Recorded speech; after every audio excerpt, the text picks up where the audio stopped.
Hello, everybody, and welcome back to this week's episode of the Politics Matters podcast. I'm your host, Ryan Jakubowski, and today we'll be talking about some interesting governor's races and also all of the stories that have dropped in politics recently.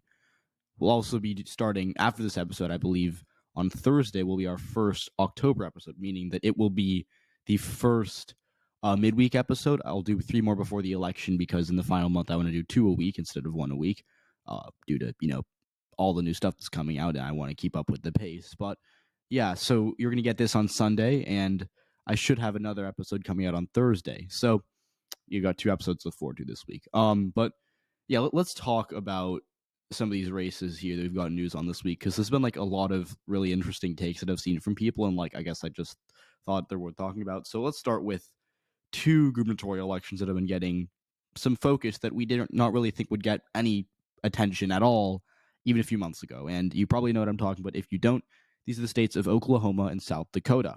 So let's start with Oklahoma.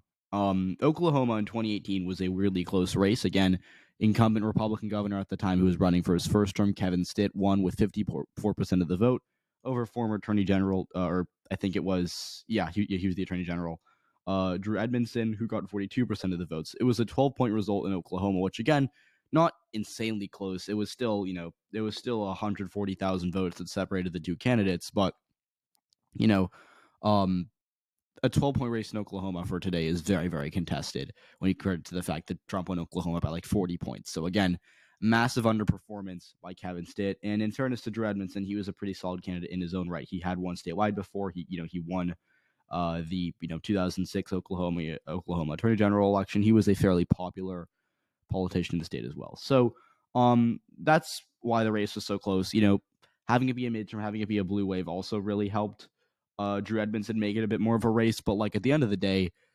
Stitt still outran his polls. And if you take a look at the 2018 final polling aggregate, the average on RCP, I believe, or the average of polls just that they have on Wikipedia was about an R plus 6 or 5 result, if I'm looking at this graph correctly. And if you look at the polls we're talking about now, which again, the one we'll be talking about is Sooner poll, because Sooner poll released a pretty shocking poll that showed the Democrat, Joy Hoffmeister, who we'll talk about in a second as well, ahead of Kevin Stitt by 4%. They, in 2018, had Stitt winning by 3%, 47 to 44, and ultimately he won by 12. So Sooner poll has underestimated Republicans consistently. The only race like they actually underestimated Democrats in was the 5th district election in 2018, where they had the Republicans winning it by like I think 12, and Kendra Horn won it by about a point. So again, fairly big margin, but congressional polls are really weird. And Kendra Horn, her winning was something that almost no one saw coming. And so, I would say that the chances that Sooner poll misses in the direction of the Democrats is much more likely than it missing in the direction of the GOP, especially look at their past history. But that being said, even though I think it's pretty clear that the Sooner poll is going to miss in that same direction again, a lot of people are taking this seriously. A lot of people are saying, oh, maybe Oklahoma's a likely R race. Maybe it's going to be within 12. Maybe it's going to be within 10, right? And in all honesty, I really don't see that at this point. It would take, for me to move this race to likely R, just to put it in perspective, for me to say this race would be less than a 15-point margin victory, it would take probably 2 polls, at least one of which have to be from not from Sooner poll, showing Hoffmeister ahead, and it would have to be like like it wouldn't be like one of those things where it's like random no-name pollster shows Hoffmeister up 41% to 39%. It would have to be like Emerson shows her up 48% to 45%. Like that I would actually be like, okay, this is worth talking about. And I'd actually take the possibility of this being a close race a bit more seriously. But in 2018, Oklahoma's a decently right trending state. 2018 blue wave midterm, less polarized time than it is now, even though 2018 was still pretty polarized. Kevin Stitt as a non-incumbent won by 12. Like, that's to me the best case scenario. I could see it being a 12-point race if Hoffmeister plays her cards right. I can't see it being anything less, and I really think it's going to be a 20-point race at the end of the day. Like, maybe if the election were held today, the Republicans would win by like 12 or something. Like, maybe it'd be kind of close if it were held today, but like in this final month, they're probably going to outspend the Democrats massively. They're going to blitz their waves. They're going to pull out all the stops, and because like at the end of the day, it's Oklahoma, right? Like the Republicans would only lose Oklahoma if something truly terrible happened. And yes, Kevin Stitt's not a popular governor, and yes, Joy Hoffmeister is, by the way, Joy Hoffmeister, no hate to her. She is, she's actually interesting because she is the current she's I think the superintendent of public or whatever they call it. Yeah, the superintendent of public instruction. She's actually a Republican, or she won I think in like 2014 or something, and she won re-election 2018. She's now running for governor as a Democrat, and so she's a moderate. She has appeal. She's going to outrun Biden by a fair amount, and she's going to do very well, with ancestrally Democrat, because there are like some ancestrally Democratic voters in the rural areas of the state that like voted for Bill Clinton, but now hate, the party's guts. Like, yeah, she'll do fairly well with those voters. I think she's a good candidate, but like, Drew Edmondson was also good, and he lost by 12 in a D+9 year, and Stitt was a non-incumbent back then. And so, look, we can play the game of, maybe this race will be closer than we think. But at the end of the day, the only way that could have actually happened is if there were no polls and if it was like a sleeper race that no one really cared about and that Hoffmeister ran like a sneaky good campaign and then came within 12. Like that maybe would have happened had there not been all these new polls that are showing it close. But now the Republicans, like now Kevin Stitt knows he's actually in a bit of trouble. Now the Republicans are like, wait a minute, we're in trouble in Oklahoma. And now they're going to actually do more things to hold on to this race by a fairly comfortable margin because they have no interest in keeping this race competitive. Like if this race is within even 20, it's still embarrassing for Kevin Stitt. Like he'll win re-election. I think he has just like a 99.9% chance of winning. And like people want to say that's an exaggeration. I really don't see a path for Joy Hoffmeister. But like when you take a look at what the Republicans are doing, they're probably going to outspend the Democrats massively in this final month. They're going to blitz the airwaves. They're going to, do the whole radical liberal Joy Hoffmeister selling out to the woke media. And this is one of the red states where, like, yes, keeping abortion legal is still more popular than, like, maybe 40% of Oklahomans are pro-choice. And Biden got 28% of the vote there in 2020. Like, sure. But this isn't like a Kansas or maybe even a Nebraska or I don't know, Montana, where Democrats can kind of like pro-choice their way into a victory, or they can like have an issue that's a hot topic right now that gets them to a win. The strategy for Hoffmeister is to kind of just not talk about abortion because yes, abortion does give her an upside in the Oklahoma city suburbs and doing decently well in Tulsa and getting good turnout from Democrats in those areas. But like if this is an abortion campaign, she'll have a higher floor but a lower ceiling. And I'm assuming she's not running to win by 15 or to lose by 15. She's running to like actually try to win or give herself a shot to win. And the way she does that is by talking about education, which she has been doing. But like the issue is it's a lot easier in a red state like Oklahoma to just kick abortion off the table if you're a Republican, and that's what's keeping them afloat. Because like, again, this isn't a Kansas or a Montana where it's like, yes, it's a red state, but it's a pro-choice state. This is Oklahoma, and it's about as conservative as it gets. And so that's going to really hurt Hoffmeister because she won't have the ability to kind of pivot to abortion when she's out of things to talk about. So really, Laura Kelly in Kansas had made herself the education governor. She's pro-choice. She's cool. She appeals to Republicans. She's in the middle, right? Like that's her path to re-election. Hoffmeister's path to winning this race somehow is like avoiding abortion, only talking about education. And so that's why I think it's a bit of a flawed like I think the hype is just a little bit flawed, and that's why I do think Republicans are going to come home to Kevin Stitt because like why would they not? Even if they don't like him, they're not going to vote for Hoffmeister in a Biden midterm, especially after the Dobbs decision happened. And so yeah, Hoffmeister might be kind of close right now. I don't think she'll be close in a month. I think whatever momentum she has right now is going to start receding, and when we approach the final week, I don't think that we're going to have all the hype we have now. So this race is safe Republican. I still think Stitt wins by 20, which again, by the way, is not me saying that he's going to win by as much as Trump. Trump won by like 41 or something like that. Okay. I think that he'll underperform Trump by like a lot, and Hoffmeister's going to, like when you look at the 2020 race in Oklahoma, if I recall correctly, Biden didn't win any counties, but like he came kind of close. Like if you want to play the county game, I do think I think Hoffmeister's going to win Oklahoma County by upwards of 5%. I think she'll do, like, I think that Cleveland County is going to be very close. I actually think that she'll win Oklahoma by like 12, and I think she'll like be like very close in Cleveland. If she wins it or loses it, it'll be within a few points. And I think she'll also win Tulsa County, which is obviously Tulsa was a Trump plus 15 county. I think she wins it by a couple of points and comes very close to winning Cleveland. And then there's like another county, I think it's Comanche County, which voted for Drew Edmondson in 2018, but it's like a Trump plus 19 county, which I think there's a bit of room to work there for Hoffmeister. So yeah, she'll win a few counties. She'll flip some voters, but like it's Oklahoma. it is about as well read as it gets. And so, I still think that she has basically a 0% chance of becoming the next governor of Oklahoma. Believe me, I would love to see it. I live for moderate Democratic politicians in red states. I think it's fascinating, which is why I'm a big, Bullock, Tester, Kelly guy, right? So, I think that Hoffmeister winning would be really cool. I think it would be good for Oklahoma, and I think that she's going to be, if she did win somehow, she'd be a far better governor than Kevin's did, but it's not going to happen. And the people who are saying, oh, well, maybe it's a 25% chance of electing a Democratic governor. Maybe this race is going to be within 8%, right? I've been there before. I've thought about it. In 2020, I briefly considered moving Missouri to a competitive race, that governor's race, because we got one poll that showed it within 2 points for Galloway. I've been there before. I've thought about doing it, and I'm glad I did not, because this is exactly this is just such political bait. It's just so obvious. Yeah, a lot of people get excited by seeing a Democrat doing well in a red state like Oklahoma. Doesn't mean it's going to happen. Sooner poll is not a good poll. Hoffmeister's not even at 50% of the vote. She's up by 4 over Stitt. With basically everyone aside in that poll is probably going to be a Republican. Even if that poll's right, she still loses. So Hoffmeister, good candidate. Love that she's running a campaign. I love that she's giving it her all in Oklahoma, but nah, it's going to be a safe Republican victory. So don't get your hopes up, but Oklahoma is my advice. Would love it. Just don't get your hopes up. So we have one more race to talk about here. In terms of don't get your hopes up for Democrats, which is going to be South Dakota. Because in 2018, again, it was even close in Oklahoma.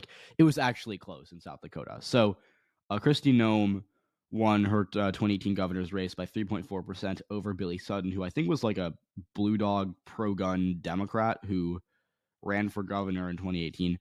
And so Sutton actually did lead in the final polls conducted. It was actually interesting because he actually, in the average on Wikipedia, he was up I want to say 51% to 46% or something like that. So he was actually to lead. If you take a look at the final poll from Change Research, he was up by 6%. Emerson had him down by 1. Mason-Dixon had him down by 3. He was tied in another one of their polls. And then in his final internal, he was up by 3% over. It was a 45-42 poll. So, yeah, when you look at the polls in South Dakota, when you take a look at what they showed in 2018, it was actually not an amazing performance by Sutton. He was up by a little bit in the final poll, and he ended up losing. That being said, in the grand scheme of things, still very impressive showing that Sutton came within 4% of winning as a Democrat in South Dakota. And yes, Kristi Noem not popular. In 2010, she only won her House seat by 3%. Yes, it was an incumbent Democrat. Yes, I know South Dakota was a lot bluer in 2010 than it is now, but it was still a red wave. She still should have won by at least 10%. That would be the equivalent of John Hickenlooper only beating Cory Gardner by 3% in 2020, right? He got the job done. He did not win though, and so I do think that Kristi Noem is a below replacement level Republican candidate. If it's any other Republican incumbent, I think that they'd win by 30, to be honest. But it's whatever. Kristi Noem though, what I will say is that she she's unpopular just because she's so bad at messaging and because she's a controversial name in South Dakota. Stitt's unpopular because he's actually a bad governor. And yes, I think Kristi Noem's a bad governor too, but Stitt's actually legitimately gotten hammered by both Republicans and Democrats in the legislature. So just to put that out there. Now, the Democrats this time this time the Democrats are not running Billy Sutton, which is unfortunate because I think he'd actually if they ran Billy Sutton again, I could actually see the argument for it being a likely Republican race instead of safe Republican, which I obviously have rated as safe Republican. But this time the Democrats are running some guy named Jamie Smith, who is, I think, a state legislator, and he's from a competitive state Senate seat, I believe. So he's not, a super they aren't just running some random guy from the bluest part of the state. He's from, I think, Sioux Falls or yeah, he's from Sioux Falls. He's in a decently competitive state Senate seat. He'll probably do well in that area. But Trump won South Dakota in 2020 by literally 28 points. And so unless Sutton can really get back those super ancestrally Democratic voters that did vote for Billy Sutton in 2018, I don't think he's going to win. And again, the reason Sutton did so well in 2018 was because he was a good candidate. He was a pro-gun Democrat. And I'm assuming, by the way, I'm assuming that Jamie Smith isn't going to, be super socially liberal or, be a gun grabber in South Dakota. But Sutton was known to be pro-gun. and he also was in a D+9 year against a non-incumbent. Noem's now the incumbent. She has, a bit more of a national profile now than she did in 2018. In addition to that, she's like very, she's polarizing enough that like every Democrat's going to vote for Jamie Smith, but like at the same time, she's probably going to have some level of appeal to like Republicans who don't even like her but don't want to vote against her. And so I don't think she'll win by anything under 20. I do think she'll underperform Trump by a fair, but I think she wins by like a similar margin to Kevin's did in Oklahoma. I think she wins by like 19 or 20%. But at the end of the day, it's still South Dakota. Jamie Smith, I don't think is going to get as much funding as Billy Sutton got. And by the way, he actually got some funding. Like the Democrat, yes, I know Democrats said they're doing an $100,000 outbuy into South Dakota, which again I think is stupid because like it raised their chance of like maybe 2%. Maybe they have a 5% chance of winning this race or something like that. Like maybe it raises their chances by a little bit, but at the end of the day, it's still a waste of money because it's not going to happen. But like the Democrats actually like legitimately thought Billy Sutton had a good chance in 2018 and he lost, and so it's just the same thing over again, but in a redder environment, in a more polarized year, and with an incumbent Republican. Jamie Smith, no hate to Jamie Smith. I want him to win, obviously, but like it's not going to happen. And the only like two polls we have are like this random Republican internal that had it within 3, and then a South Dakota State University poll that had it a 45-42 race. And so, like, yeah, that is a close poll, and I think Smith can. By the way, Smith getting 42% of the vote, I think, is a little high, but I still think it can happen. But the thing is, in a 45-42 poll in South Dakota, every undecided Republican voter is going to come home for Kristi Noem. Like, unless Jamie Smith actually like does really well with the Republicans, which I don't think he will, he'll lose. He'll lose. And on top of that, I do want to mention that the Republicans are like, Kristi Noem's probably like a little worried about where she's at right now. I think that she probably like thinks she's going to win, but like she's going to want to spend a little more on ads than she would have liked to, and so she's going to like do the whole just pivot back to red state stuff, tout how popular she is in the Republican Party, and it's going to kill Jamie Smith because like he won't have an answer. Because like again, this isn't Kansas or Montana or even in Indiana where abortion is like a winning issue for Democrats. This is just a state where Democrats have to win by basically not running on liberal policies. And yes, it's happened in the past, but Jamie Smith won't have an answer. And so at the end of the day, 20-point Republican victory, maybe a little less, maybe I'm being a little too bearish, but like at the end of the day, do not think. Did I just say end of the day twice in a row? Yeah. And yeah, at the end of the day, solid Republican race. Expect the Noem to win by like 18%, something like that. And Democrats, I think, would be foolish to invest any hope or any like semblance of optimism into a state like South Dakota. It's not going to happen. If it didn't happen in 2018, it won't happen this year. So safe Republican for both Oklahoma and South Dakota. And now let's move on to our Senate race of the episode, I guess, which is Georgia. You all knew it was coming. Don't even act like it wasn't one of those things, or it's one of those things where it's like, wow, Georgia. Like, no. So the first thing I want to say is that I did actually have this race as lean Democratic prior to all these Herschel Walker October surprises coming out. Like, I was always very, very bullish on Raphael Warnock. And what I do want to say is that, like, here's the thing. I have always believed that Herschel Walker is a substantial underdog for one reason, really. The runoff system. I do not know why the Georgia Republicans did not get rid of the runoff the second after they lost it in 2021, but I'm not going to complain because it's probably going to, boost Warnock's chances here. But like, prior to the scandals, I viewed Herschel Walker as a narrow favorite to win the election day vote. Because again, the Libertarian was always going to take away 2% of the vote no matter what. And it's probably actually bigger now that the scandals dropped. But like, a month ago, I was working with the assumption that it would be like a 49-49 type race with Walker having a very narrow lead on the raw votes, with the Libertarian getting 2% of the vote. Okay? Right? Like, sure. I always viewed Walker as like, someone who could easily win the election day vote. That being said, if it went, it was always going to go to a runoff between Warnock and Walker. I did not see a path for Walker to like be favored in a runoff because he'd have to get like really good turnout numbers with white voters while also doing well in the suburbs. And the thing is, in 2021, the Georgia GOP tried to like do that and they failed miserably, and they actually underperformed their polls in the runoffs. And so ultimately, Walker's now an incumbent, or Warnock's now an incumbent. Walker is a worse candidate than both Kelly Loeffler and David Perdue, and he's just terrible for the suburbs. So with the fact that like in the runoffs the suburbs would make up a higher share of the electorate while rural white voters make up like a lower share of the electorate, like that one stat to me is enough to say Warnock will be outright favored in a runoff by like 3 to 4%. And so now these scandals have dropped. That increases like the libertarian vote share. Like I think it'll maybe go from 2% to maybe 3 or 4%, something like that. And that gives you a kind of path where it's like maybe a 49 to 46 type race. And maybe Warnock, stays at 49% on election day and Walker falls behind. And a lot of people just stay home for the runoff, and runoff goes to Warnock by 3 or 4 points. The deeper, like, that's my broad expectation now. But I want to do a deeper dive because I think that like there's still a lot of Herschel Walker trutherism online. Like, yes, the consensus has now gone from like that this race is a pure toss up to like tilting towards Warnock. I still have this lean Warnock, by the way, but in my book it's close to likely D than it is to toss up at this point. But like there's like a really weird like sentiment that Walker can still win. The thing is, I don't think he can. He's not dead on arrival, but like I don't see how he turns it around after all of these terrible scandals. Like, in June, we learned he had secret kids with other women. We then learned that he had domestic abuse allegations. There's an ad on in airing in Georgia right now where it's his I think ex-girlfriend or ex-fiance talking about how he literally held a gun to her head and said, "I'm going to blow your effing brains out," right? Like, he was already a bad dude to begin with. But we now have like these heartbreaking stories of like his, Christian Walker texting him being like, "Dad, what's my favorite color? What's my favorite, or what grade am I in?" Right? Like just basic questions like parents should know. And it's like he's just saying, "I love you." It's terrible. It's awful. I feel so bad for Christian Walker. I feel so bad for that entire family. But like when you read these messages, it's like he's not there.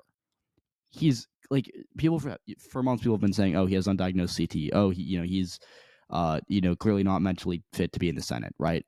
But like it's actually true. Like we have verifiable proof of it. And it's like, man, the Georgia GOP really blew it because like they could have run Doug Collins, they could have run Gary Block, even the Kelly Loeffler Redux had been better than this.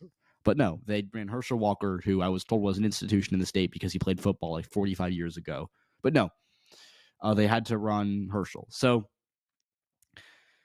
oh man, this is just I just hate talking about it because it's like low key. I used to really hate Christian Walker because he was a conservative guy on TikTok who said the election was stolen, who was like just crazy and annoying, and I was like, okay, you know what, I hate this guy. From the first time I ever saw him talking, like he was like this annoying, super conservative, super right wing, crazy person, right? And now I'm feeling bad for him. Like legit, I just want the best for the guy. And it's like he's been followed around by the media. He's been consistently just belittled by Democrats and Republicans alike. And it's like, dude, he had a terrible childhood. His father wasn't there. And now I know why he talks so much about the absent father issue, right? Because like it affected him and it's personal for him, right? And so I send nothing but good vibes to the Walker family. Obviously, like we now know all of this stuff about how Herschel Walker behaved at home and how his kids lived in fear and how he was just absent in his family's life and how it was just consistently such a bad situation. Like I just really hope the best for that family because it's bigger than politics sometimes, and like I really, really want to think that they're going to be okay. And it's just such a bad situation, and there's nothing I can say that makes it better. There's nothing I can say that can like put it into words and help anyone feel better.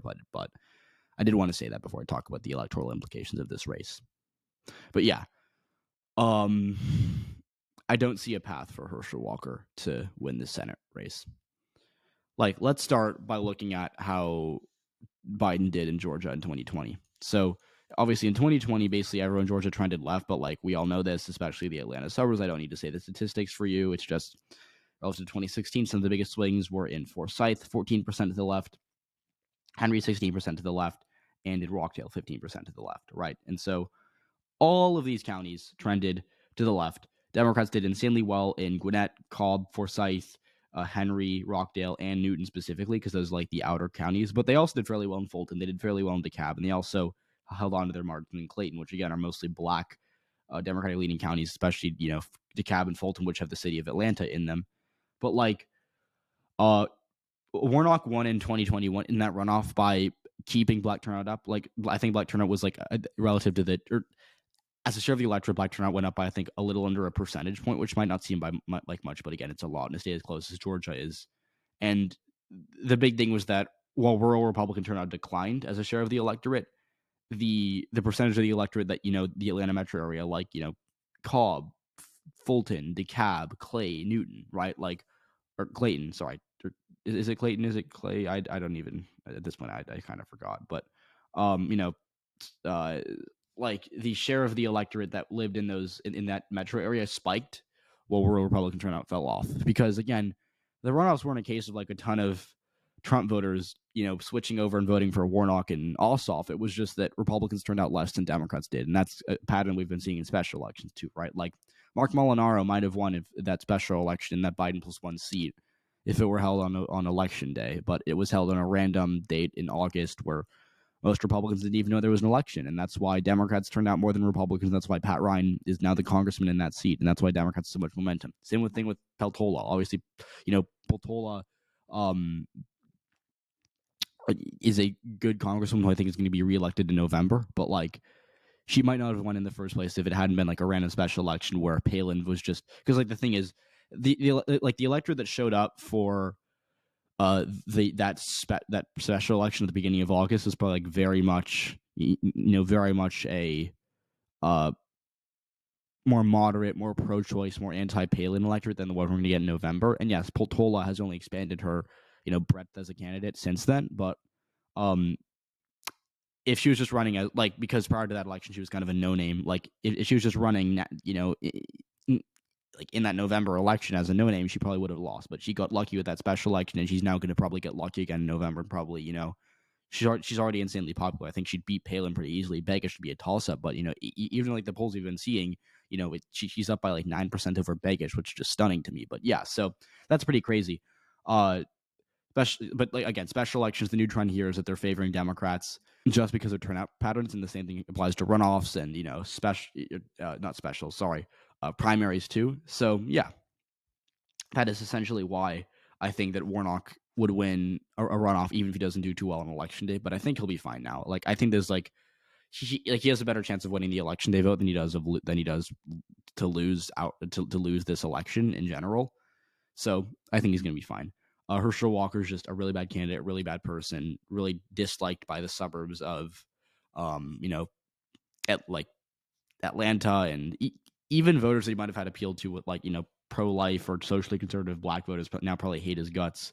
Like, especially because Warnock's a good incumbent for those people. Because, like, again, socially conservative black voters in Georgia exist, and, like, they're mostly older, they're mostly rural voters. Like, they've backed Democrats in the past. They've been trending a little bit towards Trump and Republicans as of late, but, like, Warnock's a really good incumbent for that type of voter because he's a pastor at MLK's church. And so, right, like, I just don't think that Walker, his path is like viable against someone like Raphael Warnock. Maybe against Ossoff, but, like, really do not see how Walker can win this.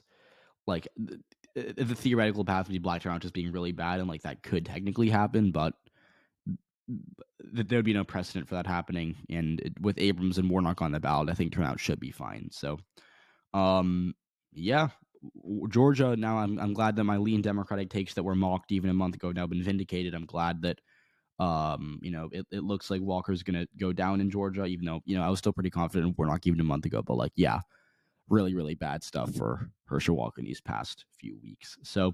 That's it for this episode. The bottom line should be: don't believe in blue South Dakota, don't believe in blue Oklahoma, but do believe in blue Georgia, because it's what actually matters. So thanks for listening. I hope you enjoyed it. If you did, please share it. If you're on Spotify or Apple Podcasts, you can post on Twitter, you can DM me on Twitter, you can yell at me on Twitter, do whatever you want. And yeah, thanks so much for listening. I'll see you all in the next episode. Have a great rest of your week.